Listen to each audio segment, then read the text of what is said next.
नमस्कार। इंदिरा गांधी राष्ट्रीय कला केंद्र ने विगत 2 माह से फेसबुक पर व्याख्यानों की एक श्रृंखला चलाई। इसका शुभारंभ 27 अप्रैल को इंदिरा गांधी राष्ट्रीय कला केंद्र न्यास के माननीय अध्यक्ष, देश के ख्यातनाम पत्रकार चिंतक श्री राम बहादुर राय जी ने किया। उसके बाद देश की प्रख्यात नृत्यांगना और सांस्कृतिक प्रतिनिधि पद्म विभूषण डॉक्टर सोनल मानसिंह जी का व्याख्यान हुआ। उसके बाद लगातार हम लोगों ने इस व्याख्यान श्रृंखला को जारी रखा, जिसमें देश के ख्यातलब्ध संस्कृति जगत के हस्ताक्षरों ने अपने अपने व्याख्यान प्रस्तुत किए। मूल विषय कोरोना के बाद कैसी कला दृष्टि होगी, कैसा कला जगत होगा, यही था। इस दृष्टिकोण से जब हम देखते हैं कि कोरोना के बाद की कला दृष्टि और कोरोना के बाद का कला जगत कैसा हो, तो इन 2 महीनों में भी बहुत सारे परिवर्तन हम सबके जीवन में आ गए हैं और उसके कारण से बहुत सारे विचार, बहुत सारी बातें जो आज से 2 महीने पहले भी कहीं किसी और संदर्भ की लगती थी, आज किसी और संदर्भ की लगती हैं। इस व्याख्यान श्रृंखला में हमने 28 व्याख्यान प्रस्तुत किए हैं और ये सभी व्याख्यान हम ट्रांसक्राइब कर रहे हैं ताकि भविष्य में ये सब संदर्भ के लिए उपलब्ध हों।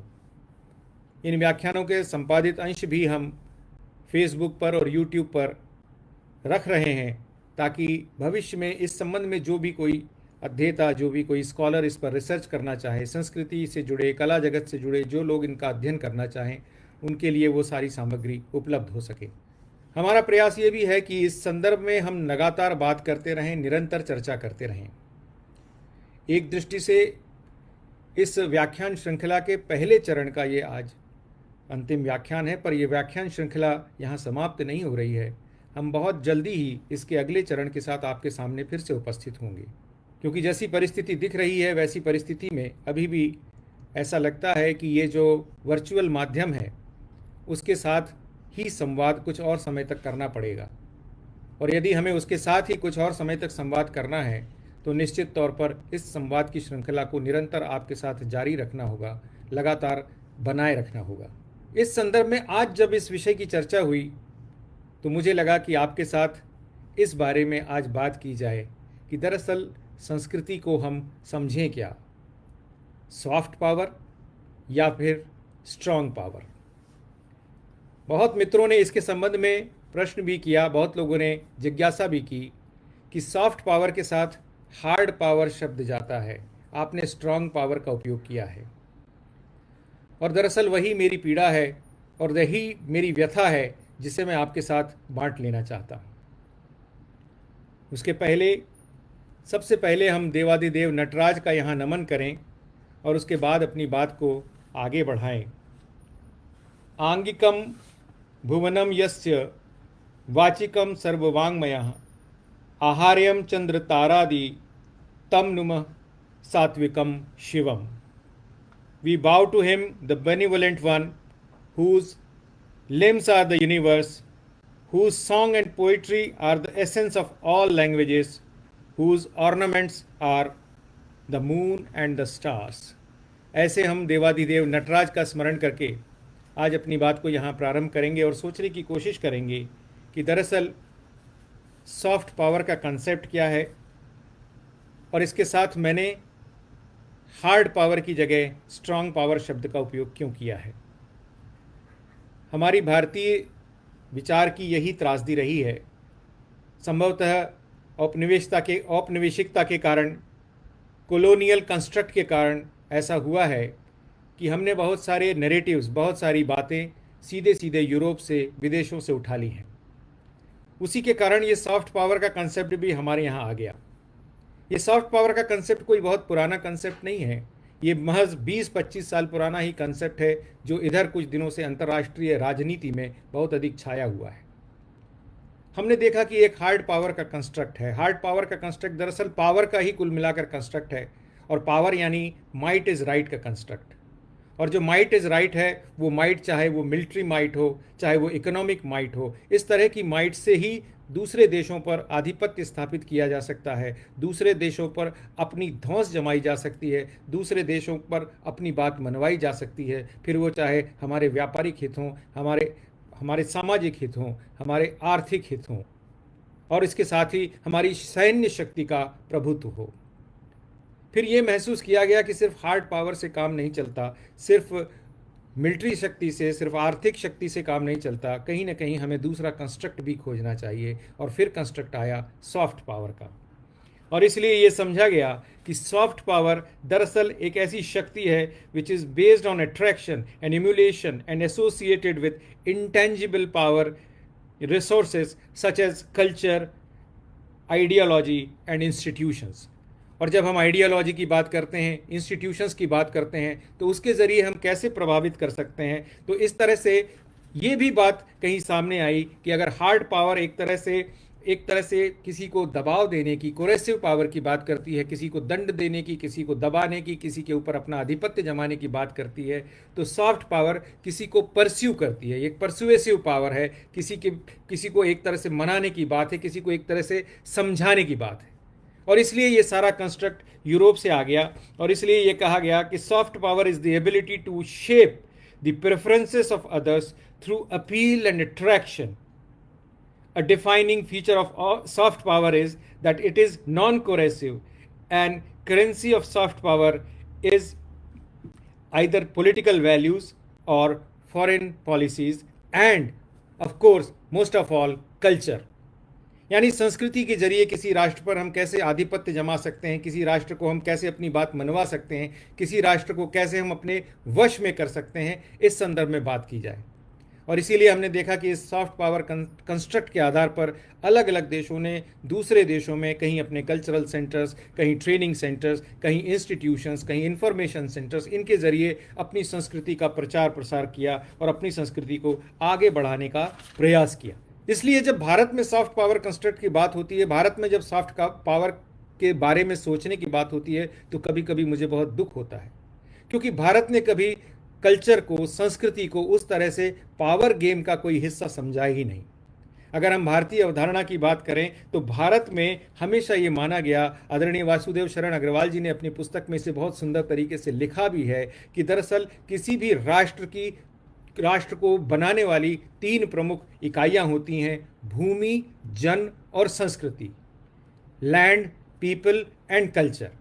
और वासुदेव शरण अग्रवाल जी ने इसके बाद ही बहुत सुंदर व्याख्या करते हुए कहा कि अगर भूमि एक तरह से उस राष्ट्र के शरीर है, भूमि उस राष्ट्र का शरीर है, फिजिकल शेप है, तो जो जन है वो उस राष्ट्र के प्राण हैं। और उसके आगे उन्होंने ये कहा कि अगर संस्कृति है तो वो उस राष्ट्र का मन है या उस राष्ट्र की आत्मा है। और जब तक ये तीनों साथ में नहीं आते, किसी भी राष्ट्र की कल्पना नहीं की जा सकती, किसी भी राष्ट्र की अवधारणा नहीं बन सकती। इसलिए हमारे यहाँ संस्कृति कोई एक फॉरेन एलिमेंट या इंपोर्टेड कंसेप्ट, इंपोर्टेड कंस्ट्रक्ट नहीं है। ये एक ऐसा एलिमेंट है जो कुल मिला के हमारे देश को, हमारे राष्ट्र को बनाता है, हमारे राष्ट्र की अवधारणा को बनाता है। तो किसी भी राष्ट्र का विचार, किसी भी राष्ट्र का ख्याल, किसी भी राष्ट्र का अस्तित्व तब तक पूरा नहीं होता जब तक हम वहाँ पर संस्कृति की बात नहीं कहते, संस्कृति का विवेचन नहीं कहते। इसलिए इस तरह से सोचना कि हम संस्कृति को किसी और रूप में, किसी और राष्ट्र के ऊपर वश करने के लिए, किसी और राष्ट्र के ऊपर अधिकार जमाने के लिए, किसी और राष्ट्र के ऊपर अपना आधिपत्य जमाने के लिए करें, तो वो संभवतः भारतीय मानस में कहीं भी फिट नहीं बैठता। और वो क्यों फिट नहीं बैठता? क्योंकि जो संस्कृति का जो कंस्ट्रक्ट है, जो राष्ट्र का कंस्ट्रक्ट है, जो पृथ्वी का कंस्ट्रक्ट है, वो हमारे लिए 20, 25, 30 साल पुराना नहीं है। ये कंस्ट्रक्ट हमारे यहाँ पर हजारों साल पुराना है। वैदिक परंपरा का कंस्ट्रक्ट है ये। अगर हम पृथ्वी सूक्त देखें तो पृथ्वी सूक्त का पहला वाक्य है, माता भूमि पुत्रो हम पृथ्वीयः। ये भूमि मेरी माता है और मैं इसका पुत्र हूँ। ये अवधारणा से हम वहाँ से शुरू करते हैं। और इसीलिए जब पृथ्वी सूक्त में कहा गया, जन विभ्रति बहुधा विवाचसम नाना धर्माणम पृथ्वी यथैकसम, तो ये कंस्ट्रक्ट आज का नहीं है। आज से कुछ साल पहले हमें बार बार रटवाया गया, पढ़ाया गया कि अनेकता में एकता, हिंद की विशेषता, अनेकता में एकता, भारत की विशेषता। तो ये कंस्ट्रक्ट आज का नहीं है, ये कंस्ट्रक्ट भी हजारों साल पहले का है। ये पृथ्वी सूक्त में कहा गया, पृथ्वी सूक्त में कहा गया कि यहाँ अनेक प्रकार के जन रहते हैं, उनकी भाषाएं विविध प्रकार की हैं, उनके प्रदेशों के अनुसार वे अलग अलग धर्मों को मानते हैं, किंतु यह विविधता हमें पृथ्वी से मिली है और हम इसे सहर्ष स्वीकार करते हैं। तो ये कंस्ट्रक्ट आज का नहीं है, ये अनेकों वर्षों पहले से भारतीय संस्कृति का कंस्ट्रक्ट रहा है, भारतीय संस्कृति का नैरेटिव रहा है। और इसलिए जब हम उस नैरेटिव के साथ जाते हैं तब हमें समझ में आता है कि क्यों कहा जाता है वसुधैव कुटुंबकम, क्यों कहा जाता है कि ये मेरा है, ये तुम्हारा है, ये छोटे लोगों की बातें हैं। उदार चरिता नाम तू वसुधैव कुटुंबकम। हमने जब उदार चरित्र की बात की तो ये पूरा वसुधैव कुटुंब, पूरी वसुधा मेरा कुटुंब हुआ। इस कंस्ट्रक्ट से भारत ने काम किया है। और ये सिर्फ भारतीय ही नहीं, पूरे के पूरे विदेशी इतिहासकार, समाजशास्त्री और पॉलिटिकल एक्टिविस्ट और पॉलिटिकल थिंकर्स भी मानते हैं कि संभवतः विश्व की तमाम सभ्यताओं में भारत ही एक ऐसा देश है जिसने कभी भी शक्ति के लिए, कभी भी अपनी सत्ता जमाने के लिए किसी और राष्ट्र पर कोई भी आक्रमण नहीं किया। भारत ने न कभी किसी राष्ट्र पर मिलिट्री आक्रमण किया, सैन्य आक्रमण किया, न कभी किसी राष्ट्र पर सांस्कृतिक आक्रमण किया, क्योंकि भारत ने हमेशा समझा कि ये पूरा विश्व ही एक तरह से मेरा परिवार है, एक तरह से मेरी भूमि है और हम सबको मिलकर साथ चलना है। ये जो ग्लोबल और ग्लोबलाइजेशन का नारा अभी पिछले कुछ वर्षों से दिया जा रहा है, इस ग्लोबल और ग्लोबलाइजेशन के नारे के कई हजार वर्ष पूर्व भारत में विश्व बंधुत्व का नारा था। और इसलिए भारत ने कभी मिलिट्री माइट पर विश्वास नहीं किया, इसलिए भारत ने कभी किसी राष्ट्र पर इन्वेजन नहीं किया, आक्रमण नहीं किया। लेकिन हम सब जानते हैं कि भारत विश्वगुरु था, यानी भारत ने विश्व का सैन्य नेतृत्व नहीं किया, लेकिन भारत ने समूचे विश्व का सांस्कृतिक नेतृत्व किया है। इसीलिए भारत को विश्वगुरु कहा गया, क्योंकि भारत की जो उदार शास्त्र परंपरा थी, भारत की जो उदार सिद्धांत की परंपरा थी, भारत की जो उदार सांस्कृतिक परंपरा थी, धरोहर थी, इन तमाम चीजों ने भारत को विश्वगुरु के रूप में स्थापित किया समूचे विश्व में। और इसीलिए भारत को कभी अपनी कल्चरल पावर को, अपनी सांस्कृतिक शक्ति को एक शक्ति के रूप में किसी दूसरे राष्ट्र पर आधिपत्य जमाने के लिए प्रयोग करने का विचार भी नहीं आया। इसलिए संभवतः जब हम सॉफ्ट पावर कंस्ट्रक्ट की बात करते हैं तो कहीं ना कहीं हम उसे भारत की संस्कृति के साथ जोड़कर नहीं देख पाते हैं, क्योंकि हमारे लिए संस्कृति जो है हमारे जीवन का एक अविभाज्य अंग है, जिसे हम अपने जीवन से काट कर नहीं देख सकते हैं। संस्कृति दरअसल मनुष्य के भूत, वर्तमान और भावी जीवन का सर्वांगपूर्ण प्रकार है। यह हमारे जीवन का ढंग हमारी संस्कृति है, और इसलिए वो हमारे रोम रोम में बसी हुई है। उसे किसी भी एक इकाई के साथ अलग करके, चाहे फिर वो शिक्षा हो, चाहे वो समाजशास्त्र हो, चाहे वो राजनीति हो, चाहे वो सैन्य शक्ति हो, चाहे वो आर्थिक नीति हो, किसी के साथ भी अलग करके नहीं देखा जा सकता। और इसीलिए यह भी कहा गया कि कोई भी राजनीतिक शक्ति या कोई भी आर्थिक शक्ति सिर्फ अपने आप में किसी राष्ट्र का निर्माण नहीं करती जब तक उसके साथ संस्कृति जुड़ी नहीं होती। इसलिए कल्चर का जो कंस्ट्रक्ट है, संस्कृति का जो कंस्ट्रक्ट है, जो भारत के लिए जो नैरेटिव है, वो पूरे विश्व के नैरेटिव से, विशेषकर यूरोप के नैरेटिव से बहुत अलग है। ये दुर्भाग्य हमारे देश का रहा कि औपनिवेशिकता के कारण हम संभवतः अपने उस नैरेटिव में फंस गए जो हमें यूरोप ने कहीं ना कहीं उधार में दिया था या कहीं ना कहीं खैरात में दिया था। कुछ वर्षों का ऐसा अंतराल जरूर हुआ है जब हमने हमारी अपनी विचारक क्षमता को कहीं ना कहीं गिरवी रख के पूरी तरह से यूरोप के कंस्ट्रक्ट को अपना लिया था। और इसलिए जब मैंने आज की इस चर्चा का विषय रखा तो मैंने कल्चर सॉफ्ट पावर के साथ हार्ड पावर शब्द का प्रयोग नहीं किया है, स्ट्रांग पावर का प्रयोग किया है। वैसे भी कहा जाए तो कल्चर हमारे लिए पावर नहीं है, कल्चर हमारे लिए वे ऑफ लाइफ है, जीवन जीने का ढंग है, जीवन जीने का तरीका है। क्योंकि हम सब लोग भारत में संस्कृति के बगैर जीवित नहीं रह सकते। और इस संस्कृति की अवधारणा को समझने के लिए हमें यह भी समझना पड़ेगा कि संस्कृति कहाँ कहाँ से कैसे कैसे हमारे जीवन में रची बसी और कैसे कैसे वो वहाँ से विस्तारित होती है, कैसे प्रभावित होती है। हमारे जीवन का एक क्षण, हमारे जीवन का एक अंश हम संस्कृति के बगैर जीने की कल्पना नहीं कर सकते। और इसलिए उस संस्कृति की पूरे परिदृश्य में हम जब देखते हैं तो हमें समझ में आता है कि जो वर्तमान पेंडेमिक है, कोविड-19 का जो पेंडेमिक है उसके अंदर अगर कहीं ना कहीं भारतीयों को शक्ति प्राप्त हुई है, भारत ने अगर समूचे विश्व में कहीं ना कहीं अग्रणी भूमिका ली है, भारत ने अगर समूचे विश्व को कहीं ना कहीं नेतृत्व प्रदान किया है, तो इसलिए प्रदान किया है कि भारत के पास अपनी मजबूत सांस्कृतिक जड़ें हैं। और भारत की जो मजबूत सांस्कृतिक जड़ें हैं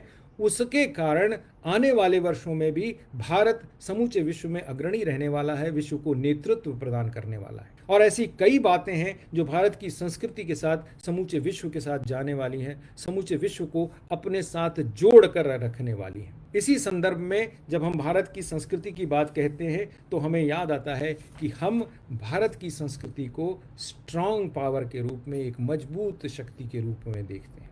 आज हम में से कई लोग विदेश जाते हैं, हम में से कई लोग दूसरे देशों में भ्रमण करते हैं।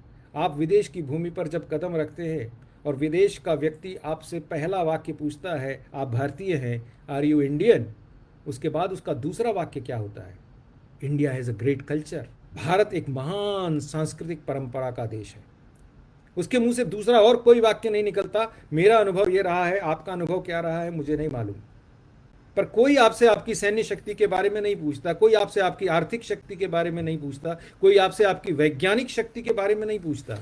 वो आपसे पूछता है कि भारत का सांस्कृतिक वैभव कितना विशाल है, भारत की सांस्कृतिक परंपरा कितनी विशाल है। और ये इस बारे में हमको तो गर्व होता ही है, विश्व की कई सभ्यताओं को गर्व होता है, और विश्व की कई सभ्यताओं के लोग सिर्फ इस बात पर भी अपने आप को गौरवान्वित महसूस करते हैं कि वे एक ऐसे विश्व में रहते हैं जहां भारत देश जैसा भी देश है जिसकी महान सांस्कृतिक परंपरा है। इसलिए जब महर्षि अरविंद ने कहा, when we look at the past of India, what strikes us next is her stupendous vitality, her inexhaustible power of life and joys of life, her almost unimaginably prolific creativeness. For 3000 at least, it is indeed much longer, she has been creating abundantly and increasingly, lavishly and inexhaustible, many-sidedness, republics and kingdoms and empires and philosophers and cosmogonies and sciences and creeds and arts and poems and all kinds of monuments, places and temples and public works, communities, societies and religious orders, laws and codes and rituals, physical sciences, system of yoga, system of politics and administration, arts, spiritual and worldly trades, industries, fine arts, the list is endless. And in each of them, there is almost a plethora of activity. इतनी महान परंपरा है, जहां पर आप देखिए, जिस भी जगह पर देखिए, चारों तरफ जो रचनात्मकता है, एबंडेंस ऑफ क्रिएटिविटी। और ये एबंडेंस ऑफ क्रिएटिविटी क्यों है? क्योंकि पूरी की पूरी हमारी जो धरोहर है, पूरी की पूरी जो हमारी थाती है, वो संस्कृति पर आधारित है, कल्चर बेस्ड है। और इसीलिए हम जब कल्चर की अवधारणा को सोचते हैं, कल्चर की अवधारणा को देखते हैं, तो हमें समझ में आना चाहिए कि ये जो इतनी क्रिएटिविटी, इतनी एनर्जी भारत भूमि में भरी हुई है, वो कहाँ से आई है और कैसे आई है। जब भगवान श्री कृष्ण सांदीपनी ऋषि के आश्रम से अध्ययन करके बाहर निकले, और ये भी बात कई हजार वर्ष पुरानी है, तब सांदीपनी ऋषि ने उनसे कहा कि तुम अब 64 कलाओं में पारंगत हो गए हो और अब तुम जाकर इस संसार में अलग अलग कार्य कर सकते हो, इसके लिए अब तुम समर्थ हो गए हो। और कभी हम उन 64 कलाओं का अध्ययन करें जिन 64 कलाओं का उल्लेख भगवान सांदीपनी ने भगवान श्री कृष्ण के लिए किया था, तो आप आश्चर्यचकित हो जाएंगे। आज से हजारों वर्ष पूर्व भी भारत के ऋषि मुनि उन तमाम कलाओं के संदर्भ में सोच सकते थे जो कलाएं आज भी हमारे संदर्भ में कहीं ना कहीं आधुनिक कलाओं के रूप में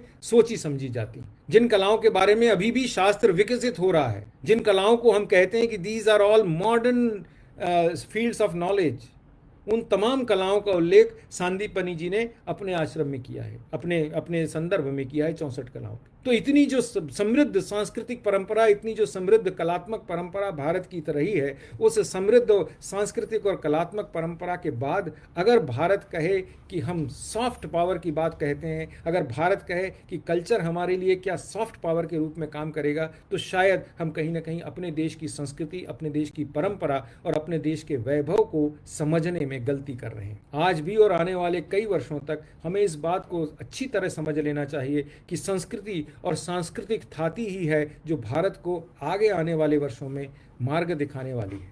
और न सिर्फ भारत को आगे आने वाले वर्षों में मार्ग दिखाने वाली है, बल्कि पूरे विश्व का मार्ग भी इसी से समृद्ध करने वाली है। और इसलिए जब हम संस्कृति की बात कहते हैं तो हमको ये समझना चाहिए कि जब एक संस्कृति में हमारी निष्ठा पक्की होती है तो हमारे मन की परिधि विस्तृत होती है और हमारी उदारता से हमारा मन भर जाता है, उदारता से हमारा मन का भंडार भर जाता है। हमें समझना चाहिए कि ये जीवन का एक परम आवश्यक तत्व है।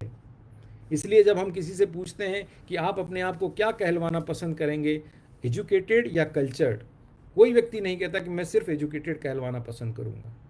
हमेशा वो कहता है कि मैं कल्चर्ड कहलवाना भी पसंद करूंगा। और ये कल्चर्ड मतलब क्या है, इसको भी सोचने की ज़रूरत है। और ये कल्चर कहाँ से मिलता है और कैसे मिलता है, इसको भी जानने की ज़रूरत है। इसलिए हमने देखा कि जिनके पास डिग्रियों के भंडार नहीं है, डिग्रियों के अंबार नहीं है, कई कई बार वे भी हमारे सामने जीवन का ऐसा महत्वपूर्ण तत्व, ऐसी महत्वपूर्ण जानकारी प्रस्तुत करते हैं कि हम चौंक जाते हैं, हम आश्चर्यचकित हो जाते हैं। आपने भी देखा होगा इस विपदा के काल में भी कई कई बार आपको बुद्धिमत्ता के ऐसे ऐसे नमूने ऐसी जगहों से प्राप्त हुए होंगे जो हमें शायद अपेक्षा भी नहीं थी। छोटी सी बात है, आज हम रोज गिलोय और हल्दी का काढ़ा पी रहे हैं और सोचते हैं कि हमारी इम्यूनिटी डेवलप हो जाएगी। और ये गिलोय और हल्दी का काढ़ा हमको कहाँ से कौन देता है, इस बारे में अगर सोचे तो आपको संदर्भ मालूम पड़ जाएगा। लेकिन मैं आपको एक और बहुत सुंदर सा दृष्टांत अपने जीवन का देना चाहता हूँ, मैं कभी नहीं भूलता उसको। मैं बहुत बचपन की बात बताता हूँ, जब मैं शायद 3-4-5 वर्ष का हूँगा। मेरी माँ और पिताजी, हम लोग बहुत छोटे से गांव में रहते थे, जौरा नाम था, जहाँ पर बिजली भी नहीं थी। एक रात पिताजी साइट पर गए हुए थे, पिताजी इंजीनियर थे, और मुझे बहुत तेज़ बुखार आया। और मुझे बहुत तेज़ बुखार आया, गांव था, डॉक्टर थे नहीं, तो किसी ने कहा काढ़ा पिला दें तो शायद बुखार उतर जाएगा। तो काढ़ा पिलाने के लिए लौंग और काली मिर्ची तो घर में थी, पर तुलसी तो तोड़नी थी। रात का समय था। हमारे यहाँ जो चौकीदार थे, हमारी माँ फ़ौरन उठी, उन्होंने कहा कि मैं तुलसी तोड़ के लाती हूँ। तो उन्होंने कहा नहीं भाई जी, आप मत जाइए, मैं जाता हूँ। और वो चौकीदार भी गए और उन्होंने तुरंत से तुलसी तोड़ी नहीं, उन्होंने बाकायदा तुलसी के पेड़ के सामने प्रार्थना की, तुलसी मैया वैसे तो हम दिन में ही तोड़ लेते, लेकिन नेक भैया को बुखार ज़रा ज़्यादा आ गया है, तो अभी रात के वक्त तुलसी तोड़नी पड़ रही है, आप कहो तो हम तोड़ लें। जैसे तुलसी मैया ने उन्हें इजाज़त दी हो, और फिर उन्होंने 3 पत्तियाँ 4 पत्तियाँ उठाकर तुलसी का माँ को दिए। ये संदर्भ मैं आपको इसलिए बता रहा हूँ कि हमने प्रकृति के साथ जो हमारा तादात्म्य में है, संस्कृति के साथ जो हमारा तादात्म्य में है, वो तादात्म्य में किताबी तादात्म्य में नहीं है, वो तादात्म्य में सिर्फ शास्त्रीय तादात्म्य में नहीं है, वो तादात्म्य में हमारे साथ अंतरात्मा का तादात्म्य है, कहीं ना कहीं मन से मन के मिलने का तादात्म्य है। और इसलिए जब मैं कहता हूँ कि संस्कृति हमारे यहाँ का, हमारे जीवन का एक ऐसा अंग है जिसे हम अलग नहीं कर सकते, तो वो बात इसलिए साबित होती। संस्कृति कोई ऐसी स्थूल वस्तु नहीं है जिसे हम बैग में भरकर एक स्थान से दूसरे स्थान तक ले जा सकें। जब कुछ समय पहले वनांचल के कुछ वनवासी भाई बहनों को कहा गया कि नहीं साहब, आपको जो रिजर्व फॉरेस्ट है वहाँ से उठकर दूसरी जगह जाना है, क्योंकि रिजर्व फॉरेस्ट में रात को कोई नहीं रुक सकता, ऐसा आदेश हुआ है सुप्रीम कोर्ट का। और उनको ये कहा गया कि जो लोग वनांचल में रहते हैं उनको दूसरी जगह पर कुछ भूमि दे दी जाएगी और वो वहाँ रहेंगे। तो एक वनवासी बंधु ने बहुत सुंदर प्रश्न किया। उसने कहा कि हम तो उठ के चले जाएंगे, 5 एकड़ ज़मीन भी मिल जाएगी तो हम मान लीजिए जीवन यापन भी कर लेंगे, लेकिन जो इतने वर्षों से हमारी जो एक सांस्कृतिक खाती है, जो इस धरती के साथ मेरा जुड़ाव है, उसका क्या होगा? क्योंकि इस जंगल को मैंने तो कभी अपने लाभ की वस्तु ना माना नहीं, इस जंगल से कभी भी मैंने कुछ चीज़ छीनने की कोशिश नहीं की। जो कुछ भी इस जंगल ने मुझे दिया, सांस्कृतिक रूप से जो कुछ भी इस जंगल ने मुझे दिया, परंपरा से जो कुछ भी इस जंगल ने मुझे दिया, उसे मैंने प्रकृति का प्रसाद मानकर ग्रहण किया है। तो अब उससे मेरा नाता टूट जाएगा तो मैं कहाँ जाऊँगा? 5 एकड़ ज़मीन में मैं बगीचा तो लगा लूँगा, लेकिन क्या पशु पक्षी वही आ जाएंगे? क्या तितलियां और क्या छोटे छोटे कीट पतंगे भी वही आ जाएंगे जो इस जंगल में है? क्या छोटी छोटी लताएं और बेलें या छोटे छोटे घास के तृण भी आ जाएंगे जो इस जंगल में हैं? और इन शब्दों को सुनकर मैं निरुत्तर हो गया, और मुझे लगा कि हम सिर्फ एक ऊपरी व्यवस्था के तहत कोई चीज़ उठाकर तो दे सकते हैं, लेकिन संस्कृति हम यहाँ से वहाँ उठाकर नहीं दे सकते। ये चिंतन सिर्फ और सिर्फ भारत भूमि में है, और चूंकि ये चिंतन सिर्फ और सिर्फ भारत भूमि में है, इसलिए भारत की जो सांस्कृतिक परंपरा है वो वर्षों से अक्षुण्ण है। कई भारत के ऊपर आक्रमण हुए, अलग अलग परंपराओं के, अलग अलग संस्कृतियों के, अलग अलग आतताइयों ने भारत भूमि पर आक्रमण किए, लेकिन भारत के सांस्कृतिक ताने बाने को छिन्न भिन्न नहीं कर सके। भारत का सांस्कृतिक ताना बाना अक्षुण्य रहा। और इतना ही नहीं, भारत का सांस्कृतिक ताना बाना अक्षुण्य रहा, इतना ही नहीं, जो भी भारत पर आया, आक्रमण करने आया, वो भारत की संस्कृति में रच बस गया। उसने भारत की संस्कृति को एक तरह से अपना लिया, अंगीकृत कर लिया। और इसीलिए भारत की संस्कृति का एक ऐसा व्यापक और विराट स्वरूप सबके सामने प्रस्तुत हो गया जिसकी लोगों ने कल्पना नहीं की थी। मैकाले ने जब भारतीय शिक्षा पद्धति पर चोट पहुंचाई तो मैकाले का पूरा जो विचार था वो यही था कि भारत के सांस्कृतिक ताने बाने को छिन्न भिन्न किया जाए, ताकि भारत के अंदर, भारत के वासियों के अंदर एक न्यूनता का बोध जागृत हो, अपने अंदर एक तरह का इन्फीरिटी कॉम्प्लेक्स जागृत हो, जिस इन्फीरिटी कॉम्प्लेक्स के तहत भारतीय अपने आप को लगातार सोच सकें कि हम किसी और काम के नहीं हैं, हम सिर्फ और सिर्फ गुलाम रहने के काबिल हैं। और कुछ हद तक मैकाले इस बात में सफल भी रहा, लेकिन बहुत ज़्यादा समय तक नहीं रह पाया, क्योंकि भारत की जो मजबूत सांस्कृतिक थाती थी उसको छिन्न भिन्न करने की उसके अंदर क्षमता नहीं थी। उसके अंदर क्या, किसी भी यूरोपीय साम्राज्य के अंदर क्षमता नहीं थी। आज जब भारत का संदर्भ देखते हैं, भारत की जब शास्त्रों की परंपरा देखते हैं, आज जब भारत के ग्रंथों का उल्लेख देखते हैं, तो हमें समझ में आता है आप कितने नालंदा के पुस्तकालय जला लेंगे, भारत की जो समृद्ध शास्त्रीय परंपरा है उसको तो आप पूरी तरह नहीं जला सकते। भारत के वेद का संदर्भ तो नहीं जला सकते, भारत के उपनिषद का संदर्भ तो नहीं जला सकते, भारत के पुराणों के आख्यान तो आप नहीं जला सकते। भारत के पास आज आयुर्वेद में ग्रंथ है, आर्किटेक्चर में ग्रंथ है, विज्ञान में ग्रंथ है, कॉस्मोलॉजी में ग्रंथ है, रसायन शास्त्र में ग्रंथ है। कौन सा ऐसा विषय नहीं है जहां भारत की समृद्ध शास्त्रीय परंपरा का ग्रंथ उपलब्ध नहीं है। इसलिए किसी एक विश्वविद्यालय का पुस्तकालय जलाने से भारत की समृद्ध शास्त्रीय परंपरा या भारत की सांस्कृतिक थाती खत्म नहीं होने वाली। और उसको जब हम देखते हैं, उसको जब हम सोचते हैं, तो हमें समझ में आता है कि इतनी विशाल सांस्कृतिक थाती, इतनी समृद्ध सांस्कृतिक परंपरा होते हुए भी हम इस न्यूनता के बोध में क्यों रहें कि हम संस्कृति को सिर्फ एक छोटी सी शक्ति माने। मेरे विचार से संस्कृति भारत की सबसे मजबूत शक्ति, भारत का जो सबसे मजबूत पक्ष है वो संस्कृति है। भारत का जो सबसे मजबूत पैर है, अंग्रेजी में कहते हैं ना, put your best foot forward. What is the best foot of India? हमारा सबसे अच्छा कदम कौन सा है? Culture is the best foot of India, और वही आगे होना चाहिए।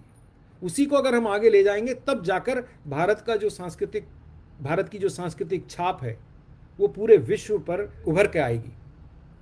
दुर्भाग्य इस बात का है कि हमने ही पूरे के पूरे नैरेटिव को, यूरोपियन कंस्ट्रक्ट को अपने ऊपर इस तरह से अंगीकृत कर लिया है, मानो हमें लगता है कि सॉफ्ट पावर और हार्ड पावर ये दो ही नैरेटिव हैं जो विश्व में चलने वाले हैं। इसीलिए जब किसी ने मुझसे पूछा कि संस्कृति को आपने सॉफ्ट पावर कहा, सॉफ्ट का उल्टा स्ट्रांग नहीं होता, इसलिए मुझे बताना पड़ा कि सॉफ्ट नहीं है, अल्टरनेटिव वर्ड स्ट्रांग पावर है। हार्ड पावर भी नहीं है।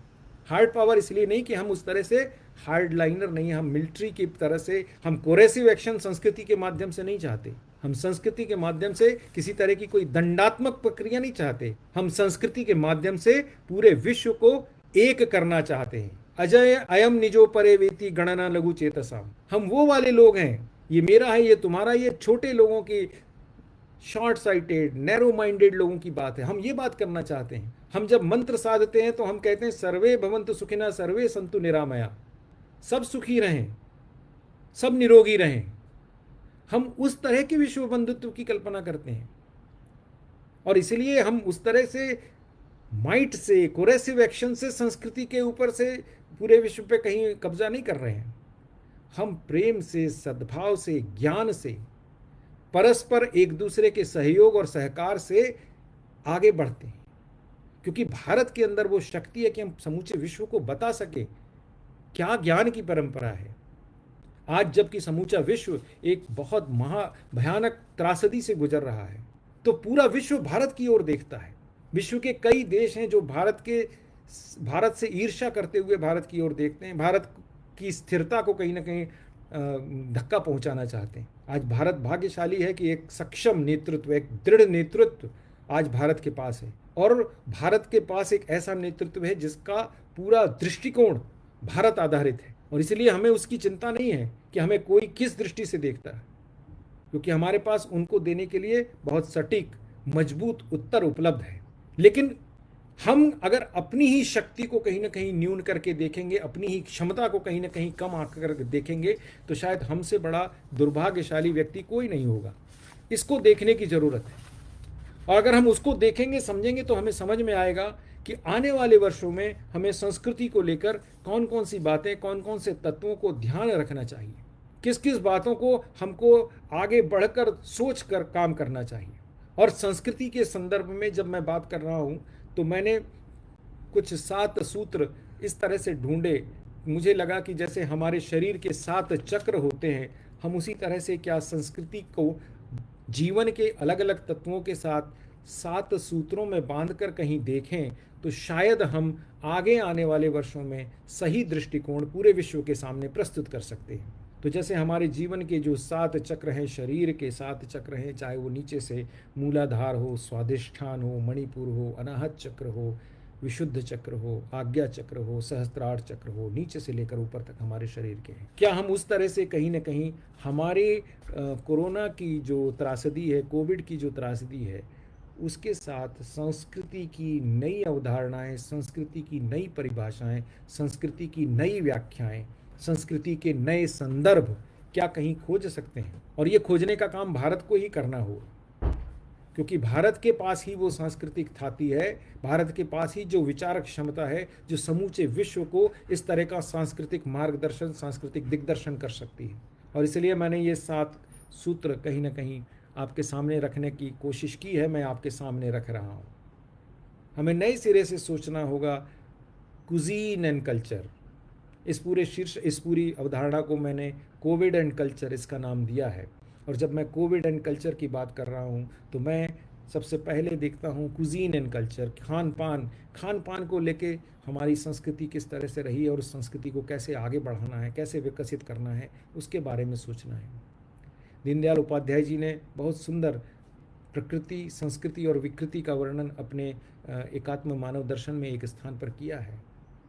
उन्होंने कहा है कि आपके पास एक रोटी हो और आप खाते हैं, तो वो एक प्रकृति है। अगर आपके पास एक रोटी है और उसमें से भी आधा टुकड़ा आप अगर किसी ज़रूरतमंद को दे रहे हैं जो भी भूखे हैं, तो वो एक संस्कृति का हिस्सा है। लेकिन अगर आप दूसरे की भी रोटी छीन कर खा जाएं, तो वो एक विकृति है। हमें सोचना पड़ेगा हमारे खान पान के बारे में, आवश्यकताओं के बारे में, भविष्य में आने वाली चुनौतियों के बारे में। तो इसलिए मैंने उसको कुजीन एंड कल्चर इस तरह का नाम दिया है। इसके बाद एक और संस्कृति जो हमारे अंदर हमको जिसके बारे में सोचना है, वो है कम्यूटेशन एंड कल्चर। आवक जावक, यातायात, आने जाने के साधन, बहुत सारे साधन हैं, बहुत सारी चीज़ें हैं। किस तरह का कल्चर, किस तरह की संस्कृति हमारा, किस तरह का लोकाचार हो, यातायात के साधनों में हमारे अंदर किस तरह की मनोवृत्ति हो, उसके बारे में विचार करना, उसके बारे में सोचना, उसके बारे में कहीं ना कहीं अपने अंदर चिंतन करना, इसके बारे में ये भी एक महत्वपूर्ण अंग है संस्कृति का, जिसको हमें सोचना होगा। फिर एक और महत्वपूर्ण अंग है जिसको हम कहते हैं कम्युनिकेशन एंड कल्चर। हमारा संप्रेषण, हमारा संवाद कैसे हो। आज आपके साथ ये वर्चुअल संवाद हो रहा है, जहाँ पर मैं आपके साथ बातचीत कर पा रहा हूँ, पर क्या यही संवाद है? इसको भी सोचने की ज़रूरत है। क्या व्यक्ति और व्यक्ति के बीच में जो संवाद के सेतु हैं, वो इसी तरह से शिथिल हो रहे हैं, या इसी तरह से यांत्रिक होते चले जा रहे हैं, या संवाद के नए सेतुओं को हमें कहीं नहीं खोजना होगा, संवाद की नई संस्कृति विकसित करनी होगी। इसको भी देखने की आवश्यकता है।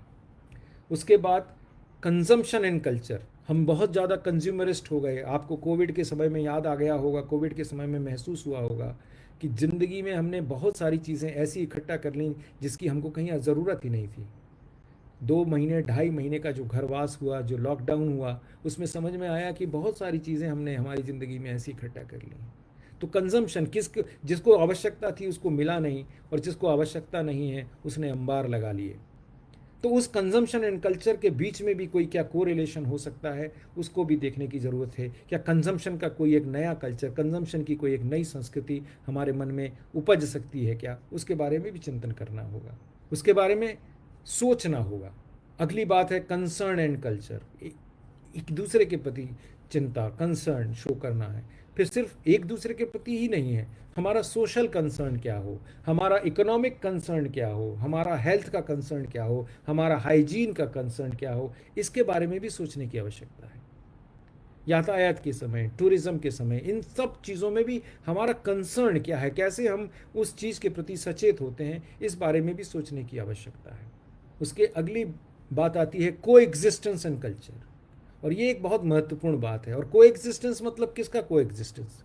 व्यक्ति और व्यक्ति का को एग्जिस्टेंस नहीं, समूची पृथ्वी के साथ, समष्टि के साथ, प्रकृति के साथ हमारा क्या को एग्जिस्टेंस है, उसके बारे में भी सोचना होगा।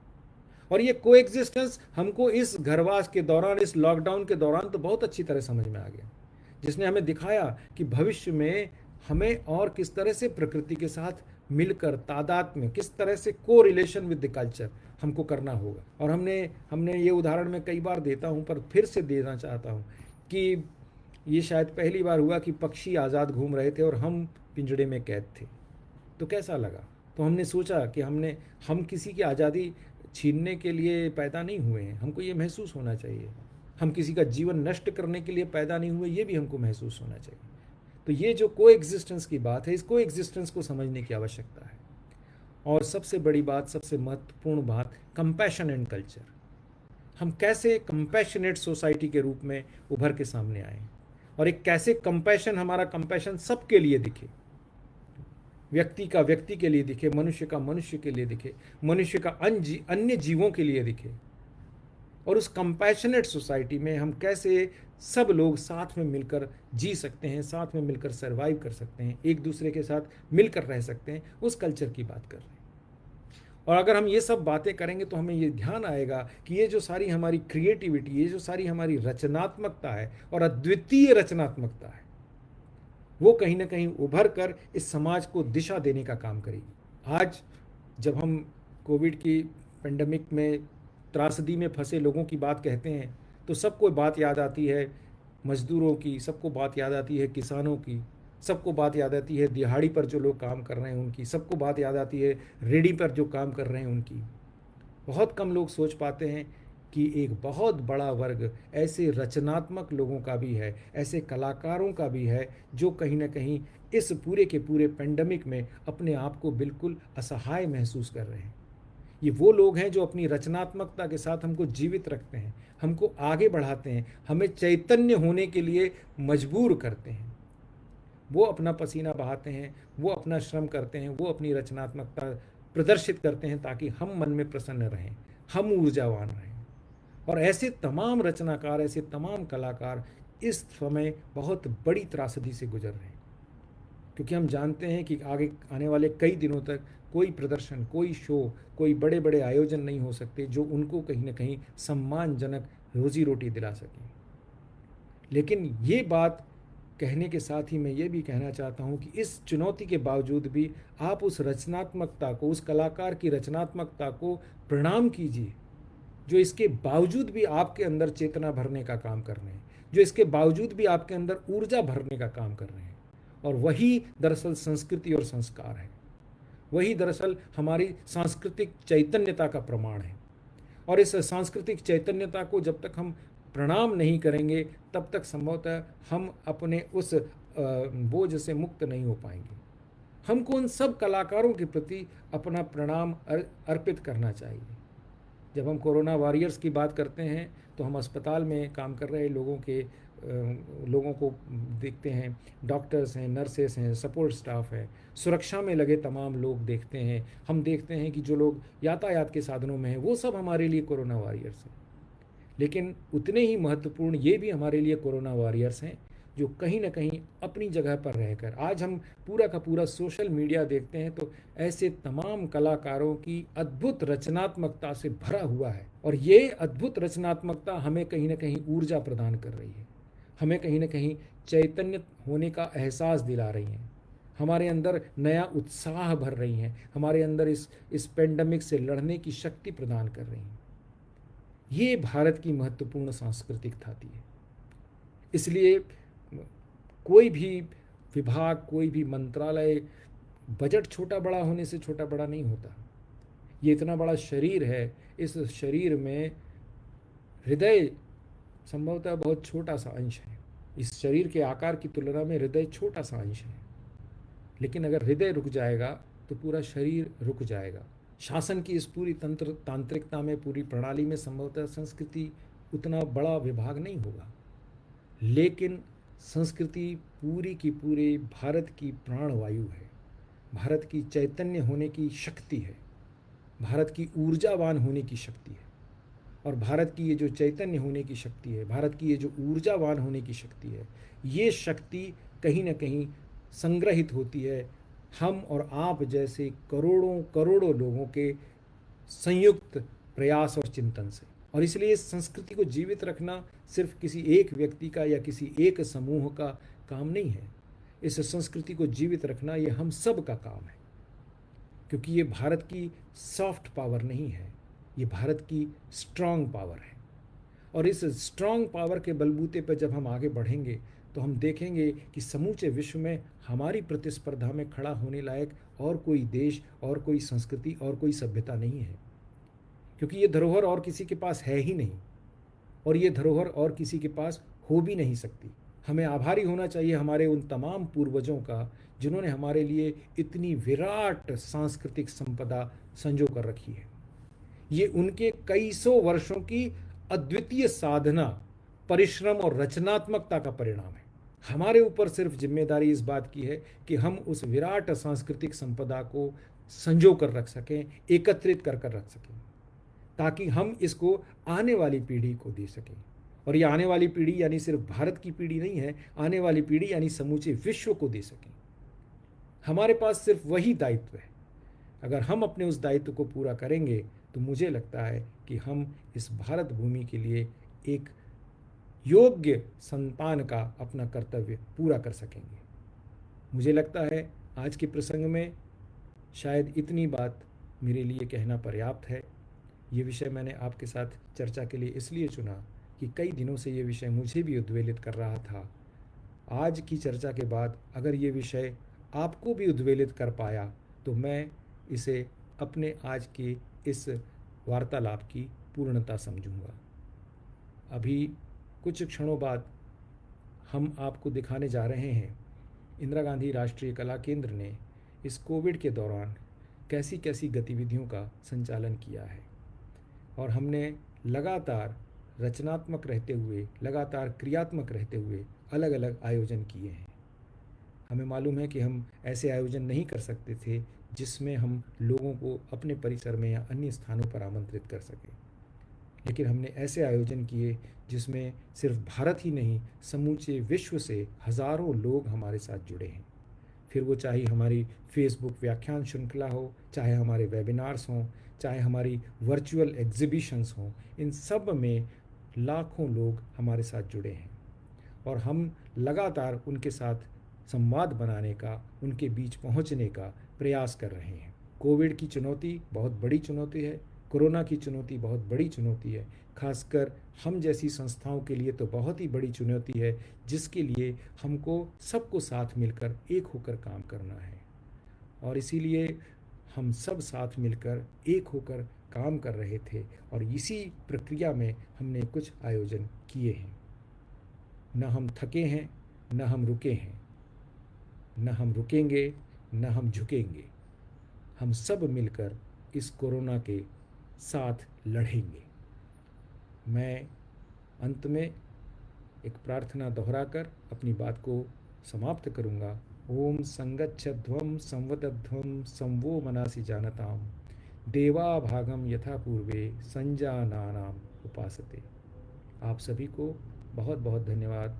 आप सभी स्वस्थ रहिए, सुरक्षित रहिए और हम सब मिलकर इस कोरोना को मात देंगे।